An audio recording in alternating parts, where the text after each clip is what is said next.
I enjoy coffee a lot.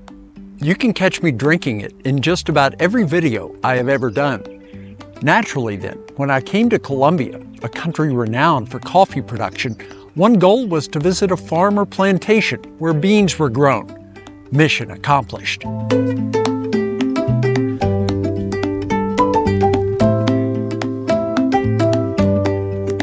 Colombia is well known for its coffee. It might be hard to fathom, though, that there is a coffee farm right here in Medellin. It is apparently just a couple of public transportation rides and a short walk away. That is the journey for today and the experience that I've been looking forward to all week. It seemed as though one minute I was in downtown Medellin and the next I was up on a mountain surrounded by coffee trees. That's how convenient it was visiting this family-run operation in the neighborhood of La Sierra in Comuna 8. I went with the Urban Coffee Farm tour. There are numerous farms in this part of the city. Levitt has explained that in this area there is about 85,000 plants of coffee. My tour guide was David, and he facilitated communication with the producers. There are two main types of coffee grown around the world. All of the trees here, and an overwhelming majority of the coffee in Colombia, is of one species. All of these plants you are going to see, as well as close to 90 or 95% of the coffee plants in Colombia, belong to Arabica family. Levi, who is one of the farmers, and Matthias, who often helps out during the tours, explained a lot about growing coffee here. Here, they show the different stages of development of the plants. 7 months in total for the plant to become this big. In the wild, coffee trees can grow to more than 30 feet. On this farm and others, the plants are kept under control. Coffee plants, when it's for production purposes, they live in a total life of 16 years. After 8 years, the trees are cut back, almost to the ground.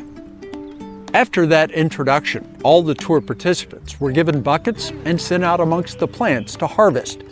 We had already been outfitted with traditional ponchos and hats. Instructions were provided about what beans to pick and how to pull them from the trees. We are going to be picking the fruits here for about 15 to 20 minutes, depends on how fast you guys pick.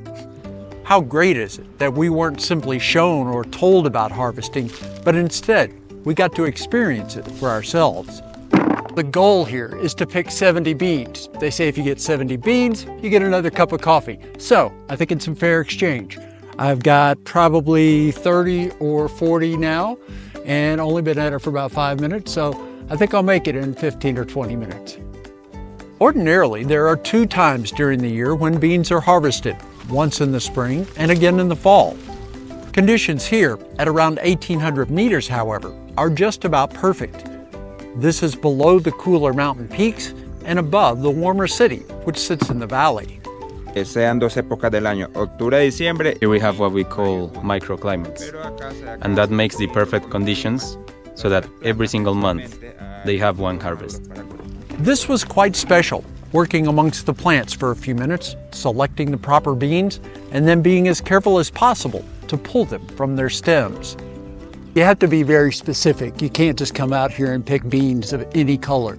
You got to get the red ones. The redder the better.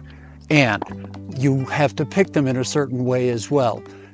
Choose them with 2 fingers and then slowly turn them so you don't take the plant, the part where the bean attaches to the plant. That way it can grow some more.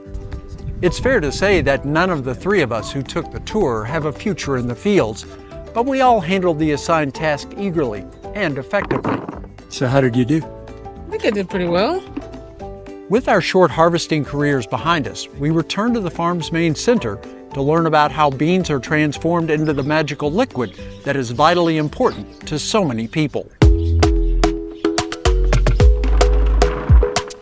When combined, the 3 of us who participated in the tour picked a fair number of beans. The total weight of the coffee cherries we collected was 1.6 kilograms. Through processing, it takes 5 to 7 kilograms of the beans from the tree to produce 1 kilogram of ready-to-use coffee. Un kilo de café da como 300. And a kilo of coffee gives about 300 cups. It takes time to do all of this, with the first step being to let the beans rest for 2 days. That is the initial stage of the fermentation process. The fermentation they give here is a total of 96 hours. That would be 4 days. Next, there is the float test. We take the fruits and put them in water to see which ones float and which ones sink. Beans that float are not fully developed, so they are not used for the premium coffee that is produced here. Most of the beans we picked passed the test. The good fruit is then put through a device which removes the outer skin and leaves the inner coffee beans. That skin is reserved for other uses, but the beans are ready to move on in the process. At this point, they have a slimy coating, and it is possible to taste them. So there's a bit of a slime on the outside. You can taste the bean though. Don't chew it. Very sweet. And I think that outside film is sort of used in the fermentation process here. Very good, very tasty. While in this state, the fruit is sealed into barrels to ferment for 2 days. Over that time, they get darker, and fermenting creates a smell that is similar to kombucha. And after 2 days, the next step is drying. So they take all of the beans here and put them in those type of beds over there. Drying can take 25 to 35 days. The outer shell is then removed, and that leaves the inner coffee beans, which have a green tint to them. It's then that the final sorting is done for quality control. This selection is done one by hand.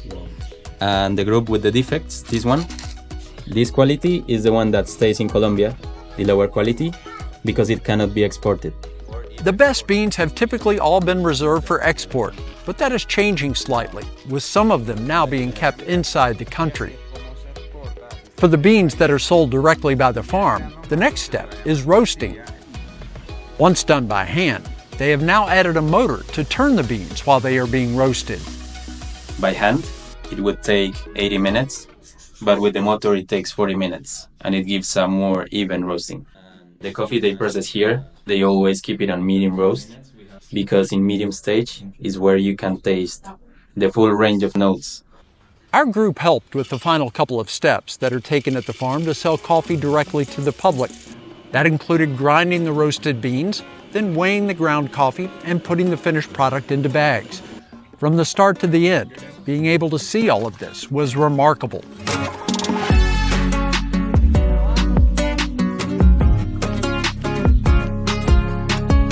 Son varios factores. Uno de esos, el más importante, es que acá se genera. Rosa is the daughter of Norman, who started the farm here.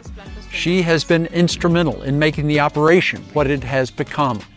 I asked her, what makes the coffee produced here special? Bueno, hay varios factores. Uno de esos. The coffee here is organic. The plants here don't need any chemicals, don't need any pesticides.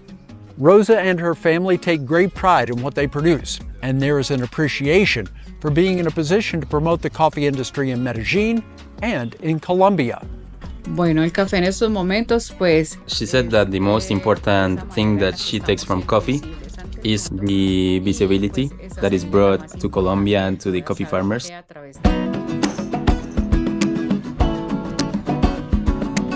Getting to La Sierra and Comuna 8 was easy from the city center of Medellin. It took a tram and a cable car ride to get up to the top of the mountain. The tour not only informed us about coffee, but it also provided some historic insight into what Comuna 8 has been through. These two communities started to grow in the 50s and 60s by countryside people that were fleeing the violence in the countryside. In the 70s, left-wing guerrillas controlled the neighborhood. Then right-wing paramilitary groups arrived in the 80s and 90s. Residents here were caught in the middle. As both of those groups were fighting in this small area in Comuna 8 all the time, it was very difficult for people to go to school, to go to study, to go to do anything. They were afraid that they could get shot in the street. That lasted until 2003. Today it's said that gangs still control parts of the comuna, but it is relatively peaceful. It was comfortable walking through the neighborhood and proceeding ever higher towards the coffee farm. There were many steps to navigate. Being this altitude, there is less oxygen than, let's say, down in the city. So we are going to take it not slow, but steady. So many steps wouldn't be a problem, but this spot sits at nearly 6,000 feet in elevation. 450 steps, and by the time you get to the top, you absolutely feel it. Our guide David was quick to point out that there was still more of a climb left, and not to celebrate just yet. I've been told we're not near the top. Well, we're near the top, but not at the top. While still on the ascent, we stopped into the main center of the farm for the first time. To prepare us for the day, we were given our first taste of the coffee. They say here that this cup is free, but we have to work for the second. After the coffee and introductions, we continued upward. The going was easy as we traveled along a path that is part of a series of walkways that connect comunas with their outer reaches and to each other. It was in this area when we realized just how far we had come in a short period of time. Along the way to the trees, we get this view, and you can really tell how far we've come today. Those tall buildings down there, which you can probably barely see, that's where we began. During my travels, I've had the opportunity to take a lot of tours.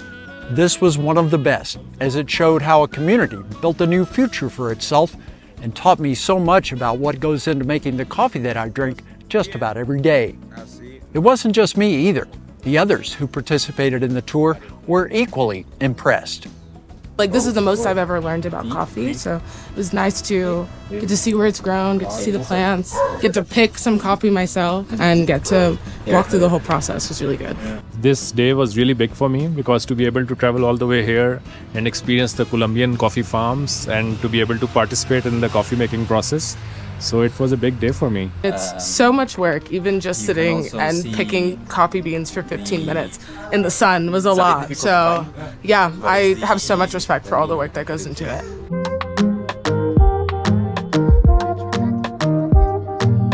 This was a great experience for those of us who just dropped into the neighborhood for the day.